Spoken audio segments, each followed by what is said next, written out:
ನಾನು ಅಶ್ವಿನಿ ಗೌಡ. ನಾನು ಕನ್ನಡ ಪರ ಹೋರಾಟಗಾರ್ತಿನೇ ಆಗಿರ್ಬೋದು, ಆದರೆ ನಾನು ಮಾತಾಡೋದೆಲ್ಲ ಕಚಡ ಮಾತುಗಳೇ. ಅಷ್ಟೇ ಅಲ್ಲ, ನನ್ನ ಬಿಹೇವಿಯರು ಕಚಡಾನೇ. ಬೇರೆಯವ್ರನ್ನ ಹಂಗ್ಸೋದು, ಬೇರೆಯವ್ರನ್ನ ಹಿಂಗ್ಸೋದು. ನೀನು ಎಲ್ಲಿಂದ ಬಂದಿದ್ಯಾ ನೋಡು, ನೀನು ತಂದಿರೋದು ನೋಡಿದ್ರೆ ಗೊತ್ತಾಗುತ್ತೆ, ನಿನ್ನ ಮುಖ ನೋಡಿದ್ರೆ ಗೊತ್ತಾಗುತ್ತೆ. ನೀನು ಬಂದಿರೋದು ಸ್ಲಮ್ಮಿಂದ, ನಿನ್ನ ಹತ್ರ ಮಾತಾಡೋಕೆ ನಂಗೆ ಇಷ್ಟ ಇಲ್ಲ.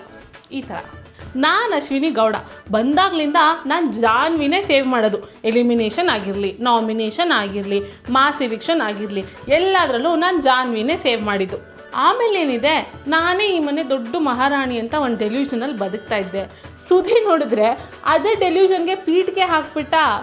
ಅವನಿಗೆ ಗೊತ್ತು ನಾನು ಜಾನ್ವಿನ ಬಿಟ್ಟು ಬೇರೆ ಯಾರನ್ನೂ ಸೇವ್ ಮಾಡಲ್ಲ ಅಂತ.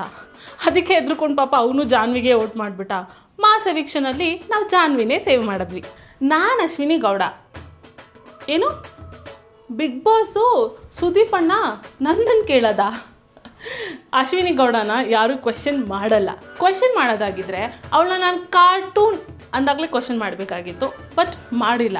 ನಾನು ಏನೇ ಹೇಳಿದ್ರು, ಏನೇ ಮಾಡಿದ್ರು, ಸುದೀಪ್ ಅಣ್ಣ ಆಗಲಿ, ಬಿಗ್ ಬಾಸ್ ಆಗಲಿ ನನ್ನ ಏನು ಕ್ವೆಶ್ಚನ್ಸ್ ಕೇಳಲ್ಲ. ಅವ್ರಿಗೆ TRP ಬೇಕು, ನಾನು TRP ಕೊಡ್ತಾಯಿದ್ದೀನಿ. ನಾನು ಅಶ್ವಿನಿ ಗೌಡ. ನನ್ನನ್ನು ನೀವು ಸೀರಿಯಲ್ಸಲ್ಲಿ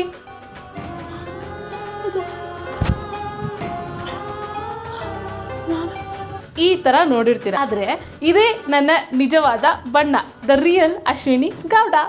ನಾನು ಅಶ್ವಿನಿ ಗೌಡ. ಮನೇಲಿ ಎಲ್ಲೇ ಜಗಳ ಆದರೂ ನಾನು ಇರಲೇಬೇಕು, ಜೊತೆಗೆ ಜಾನ್ವಿನೂ ಇರಬೇಕು. ಯಾಕಂದರೆ ನಾನು ಅವಳಿಗೆ ಎಲ್ಲನೂ ಫೀಡ್ ಮಾಡ್ತೀನಿ ಏನು ಮಾತಾಡಬೇಕು ಅಂತ. ಅವಳಲ್ಲಿ ಹೋಗಿ ಅದನ್ನು ಮಾತಾಡ್ತಾಳೆ, ಜಗಳ ಇನ್ನೂ ಜಾಸ್ತಿ ಮಾಡ್ತಾಳೆ. ಹಾಗೆ ಮನೇಲಿ ನಡೆಯೋ ಸ್ವಲ್ಪ ಕಿತಾಪತಿಗಳನ್ನ ನಾನೇ ಮಾಡೋದು. ಆಮೇಲೆ ಹೋಗಿ ಎಲ್ಲರ ಮುಂದೆ ಹೇಳ್ತೀನಿ, ಏನು ಇವ್ರಿಗೆಲ್ಲ ಅಷ್ಟು ಬುದ್ಧಿ ಇಲ್ವಾ, ನಮಗೆಲ್ಲ ಹೆಲ್ತ್ ಪ್ರಾಬ್ಲಮ್ಸ್ ಇದೆ, ಇವ್ರಿಗೆಲ್ಲ ಅಷ್ಟು ಗೊತ್ತಾಗಲ್ವಾ ಅಂತ.